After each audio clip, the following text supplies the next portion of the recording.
Hey everyone, it's Jacqueline for Pixie Dust PhD.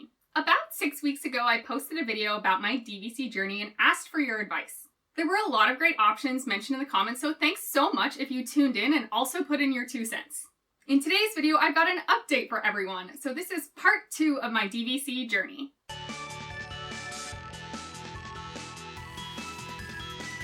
Before we get started, I want to say a huge thank you to all of my subscribers. Your support really does mean a lot to me. And if you aren't already subscribed, but you generally watch my videos, I hope you consider subscribing. It's totally free for you, but it really helps me out in the eyes of the YouTube algorithm. There were so many suggestions on that last video explaining my DVC journey so far. Honestly, it was way more options than I had ever imagined.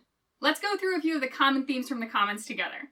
First, a huge common theme was to buy directly through Disney at a different home resort. So I had talked about buying at Bay Lake Tower. A lot of folks suggested buying at Old Key West or elsewhere that is less expensive. I totally appreciate and understand the logic behind that sentiment. That being said, I was not asking for advice on my home resort. That's pretty set in my mind. I've mentioned this in a handful of other videos, but I genuinely believe it's really important to buy at the home resort where you want to stay the most, and for me that is Bay Lake Tower, hands down. Also, I am a big planner, so the 11-month booking window works to my advantage. There is, of course, the economic argument, and it is true that Bay Lake Tower is not the most economical option, but it goes beyond just economics for me when picking a home resort. If you are interested in a purely economic argument, Emery Chen left a really cool link in a comment in the last video, and I will link that down in the description below. It's an article from the DVC resales market going over the economics of what is the best economical buy right now. Another common theme against picking Bay Lake Tower for my home resort was that Bay Lake Tower isn't that hard to book. I am not a DVC member, so I cannot go into the member section of the website and browse for myself, so I don't know firsthand at all. That being said, I know in the past when I've tried to rent points, I've actually had a very difficult time. And there's a thread on the Diz boards about availability for all the different home resorts broken down by villa types. That's super helpful. I will link that down in the description below. And that certainly indicates that the type of room I want exactly, which is a standard view studio at Bay Lake Tower, is pretty hard to book. Another thing that factors into this is while my dates are relatively flexible, they're also not super flexible. I do know roughly when I want to go. And those times when I want to travel to Disney World often overlap with what are popular DVC times. So September, the beginning of December, stuff like that. So anecdotally, maybe Bay Lake Tower is not that hard to book, but I have personally not had that experience in the past, and it's just not something I want to leave up to chance. I would much rather pay more up front for my initial contract and guarantee that I'll get to stay where I want to stay. So this is all, of course, personal preference, but for me, Bay Lake Tower is going to be my home resort. As a refresher from the last video, my chief concern was really about buying direct or buying resale, and this all had to do with the new Disneyland DVC Tower that's supposedly being built. If you buy resale now, you won't be able to use those resale points at the new Disneyland DVC Tower. Rightfully so, the next theme is that a lot of folks pointed out that the DVC Tower at Disneyland is not a guarantee, and even if it does get built, it's several years away still. So factoring that into my Disney Vacation Club decision for the present maybe doesn't make the most sense. A couple folks also left comments that said as long as you are a DVC member, whether or not that's direct or resale, you do get first dibs basically on buying points for new locations. So even if I bought a resale contract, down the line, if/when the Disneyland Tower starts selling, I could get first dibs at that before the general public. So it's great to know that that opportunity is afforded to the current members, whether or not they bought resale or directly, and thank you so much for letting me know that information.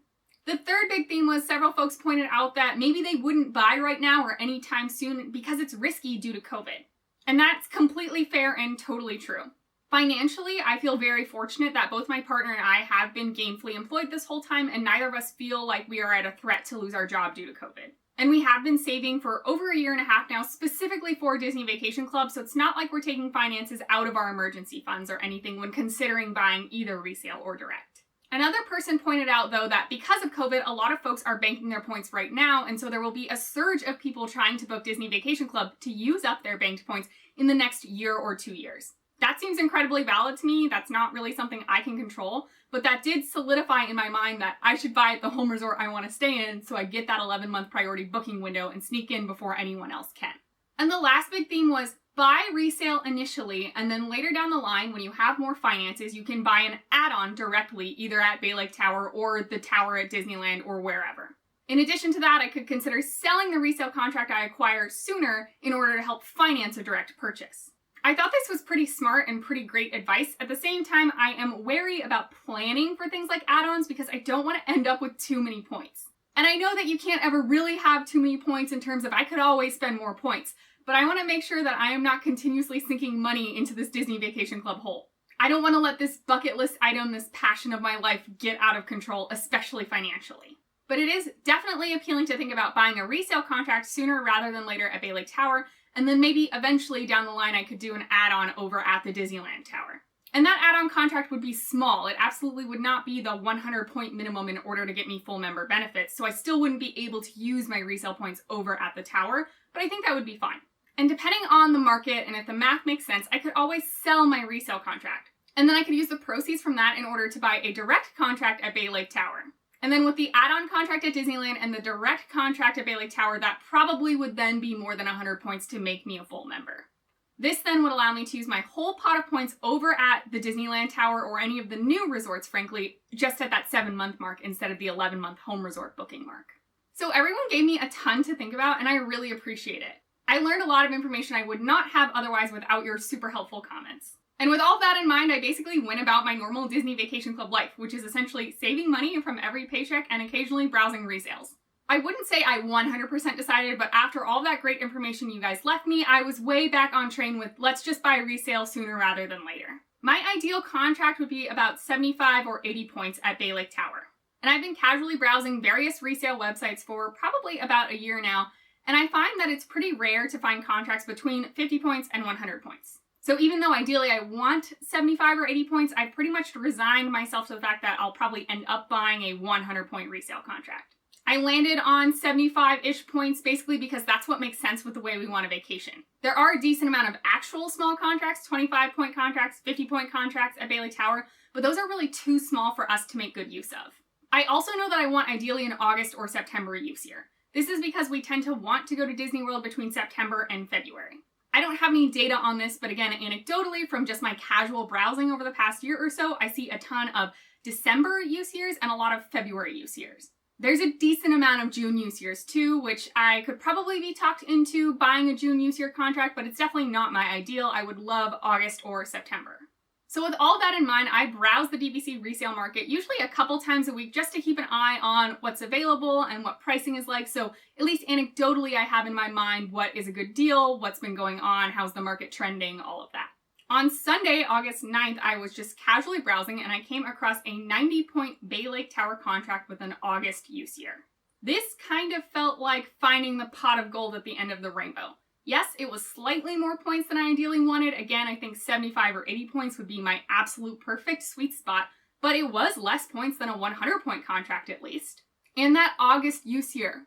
I could be wrong because I don't keep detailed notes every time I browse, but I feel like I have not seen a contract between 50 and 100 points with an August use year ever. And certainly I've probably missed contracts on the resale sites because I don't log on every day, but again, it just felt like my unicorn.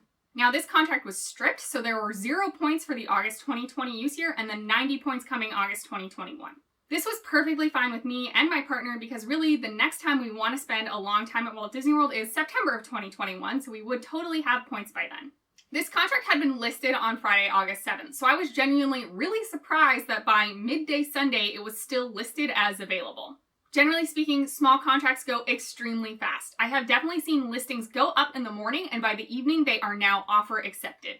I showed this listing to my partner and we discussed it and we figured we may as well put an offer in and see what happens. It was listed for $149 per point and we put an offer in at $143 per point. At that price point and then plus the closing costs all in, it would have been under $13,500. We had about $13,300 saved, so we were a couple $100 off the total amount, but knowing that we were getting paid soon and we would be moving $100 from each of our paychecks into that DVC savings account, we knew we would have that money covered shortly. Logically, I know that real estate agents don't just take weekends off by any means, but I figured, well, maybe it was listed late Friday and folks have been sending offers in and maybe the agents are communicating those to the seller and they're just negotiating with other people. But since it was still listed as available, why not put an offer in and see what happens? By all means, though, I felt 95% confident that I was not the first offer, nor would I be the best offer since we did haggle a little bit. But again, this sort of felt like a dream contract, so we decided to take our shot and we put that offer in around 2 or 3 p.m. in the afternoon. Around 5:30 p.m. on that same day, I got an email from the agent letting me know that they were showing the seller our offer. My partner actually held a real estate license for a few years, so is fairly well versed in real estate law, and they let me know basically that real estate law says if any offers come in, that the agent has to show the seller. So in my mind, we're still in that same situation where the seller is probably already negotiating with other people, and here we came in with sort of a lowball offer, and I doubt that they were even going to acknowledge my existence. But then around 9:30 p.m. on that same day, again Sunday, the agent emailed me back and let me know that the seller would be willing to meet in the middle at $146 per point. My partner and I were basically jaw on the floor, could not believe that this was happening. We basically put an offer in on a whim, figuring it would never go through, and here we are with a counter offer. We really hadn't imagined buying Disney Vacation Club on the resale market for at least another couple months, if we're being honest, but here was this perfect contract, so we took a shot. And now we had a decision to make. We talked probably for almost 2 hours about what our hesitances were. Why were we hesitant to buy this contract? My anxiety came down to the fact that I am frugal to a fault. Basically, anytime I have to spend more than $300 or so in one go, it just makes me feel awful inside, and it's unimaginable, and who would ever do that? My partner's main anxiety was around COVID and the fact that we have no clue when we'll be traveling again. Does buying a timeshare during a pandemic make sense? We had also had very brief discussions about the price point for the contract at $146 per point. By no means is that a massive steal, but I do routinely see 100-point contracts go for $155 a point, so it did seem like some savings for sure. The other thing about the price point of the contract is that we really have no clue about what will happen in the future. In 6 months, prices could drop. In 6 months, prices could be several more dollars per point. What we did know was that that was an affordable price for us right now. So putting the price aside and going back to my hesitances about spending money and my partner's hesitances about COVID, those are of course extremely valid, but they also had nothing to do with the contract. On the money side, again, we weren't taking money out of emergency funds or personal savings. This was money we have been saving up specifically for this purpose. So if we don't use it to buy a Disney Vacation Club at some point, what is that money for? And I think regardless of when we put an offer on a resale contract or work directly with Disney, spending 14 grand is always going to make me cringe inside. And that's not a reflection on Disney Vacation Club or the contract or anything. That is just how I am about money. And with regard to the COVID concerns, COVID is obviously incredibly unpredictable, but we aren't getting points until August of 2021. And if we still don't feel comfortable traveling then, we can either rent points out or we can bank those points into the next use year. So really we have a decently long amount of time to get comfortable with the idea of traveling again. This entire thing felt incredibly impulsive because we weren't expecting it to go anywhere to begin with. I genuinely didn't even think the contract was still available when we put the offer in. But after talking for a couple of hours, we landed on feeling majority positively about the contract. I was personally around 85-15. I feel good about this versus I have anxiety and this makes me want to hurl. I'm not really sure where my partner ended up on the number scale. They did say that it was such a roller coaster of emotion that whole afternoon, but did confirm that definitely felt positive about the choice. So we decided to go for it. I typed up the reply email saying we accept the counter offer on my phone, and I literally went to hit send with my thumb and I got 85% there and I jerked away in hesitance. But I did end up sending the email around 11:45 p.m. on Sunday night, so this whole thing happened on Sunday. The next day, Monday, August 10th, the agent emailed us back congratulating us and letting us know what the rest of the process would be like. We would receive a contract soon that we could sign online with DocuSign. And then within 72 hours of receiving the contract, we would owe at least 10%, but not more than $2,000 in an escrow deposit. This could be paid through check or wire transfer or credit card. I received the contract around 2 p.m. on Tuesday, August 11th. The contract was only 4 pages, so it was a pretty quick read, but I did notice an error. The contract listed that there were 90 points in August 2020, which from the listing I knew was wrong. It clearly was a stripped contract. I'm not gonna lie, I was kind of annoyed that something like this in a legal document was drafted incorrectly, but they did email me back literally within 7 minutes, apologizing profusely and also with an updated contract. My partner and I signed the revised contract and sent our credit card information for the escrow deposit. And that's where we're at in this process right now. The next step's going to be a lot of waiting. I was told to expect 50 to 80 days for closing, with that first 30 days being for Disney's right of refusal process. And then after right of first refusal, there's additional time to process the estoppel. If we make it through right of first refusal, then the title company will send us closing documents, and that's when the final funds will be due. The final funds, we are planning on doing a wire transfer. Depending on what title company you're working with, it does seem possible to do the final funds on a credit card, but generally you will be subjected to that credit card fee, which is often around 3%. So in my opinion, that 3% fee definitely negates any credit card points that you would amass. If you are buying directly through Disney, you can charge that entire amount to credit cards without having to pay that credit card fee. And then once the funds go through, the title will be redeeded to myself and my partner, and Disney will be notified. And then apparently it will take a couple of weeks for Disney to process the transfer and for us to have a Disney Vacation Club account made. If we make it past right of first refusal, we are hopefully less than 3 months away from being Disney Vacation Club members. Granted, we won't be official members with the membership card and all of the perks, but honestly, that does not matter that much to me. And then we'll have access to the Disney Vacation Club member website, and we can try to book our September 2021 vacation on vacation points that are ours. We won't have to rent anymore. I expect it will be a long time before I can update all of you about where we are in the process and what part 3 of my DVC journey will be, but it's definitely an exciting time. For anyone interested, I found this contract on the DVC Resale market. I did not request a specific agent, but I have been working with Marissa, and Marissa has been great. Super communicative, very fast, no complaints. The contract I was sent had some minor typos that don't impact meaning, but I was surprised because it is a legal document and it's only 4 pages long, so it's not that hard to proofread. And then of course we had that contract snafu with the original stating that there were 90 points for August 2020 when there were not.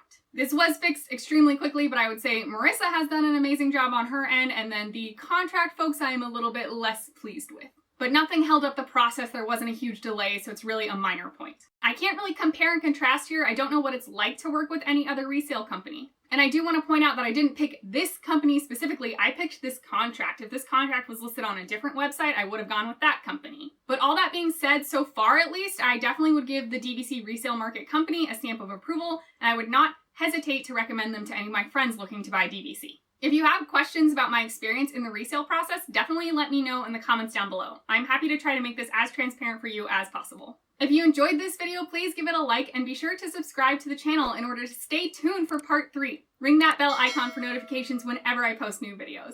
I will definitely update everyone as soon as I know what happens next. If you want to chat outside of YouTube, you can find me on Twitter and Instagram at PixieDustPhD. Hopefully the next news I have for you will be that we are DVC owners and not that Disney executed their right of first refusal and now the contract is not ours. But either way, this has certainly been a very surprising and super exciting part 2 of my Disney Vacation Club journey. I hope the rest of your day is absolutely magical, and we will see you next time at Pixie Dust PhD.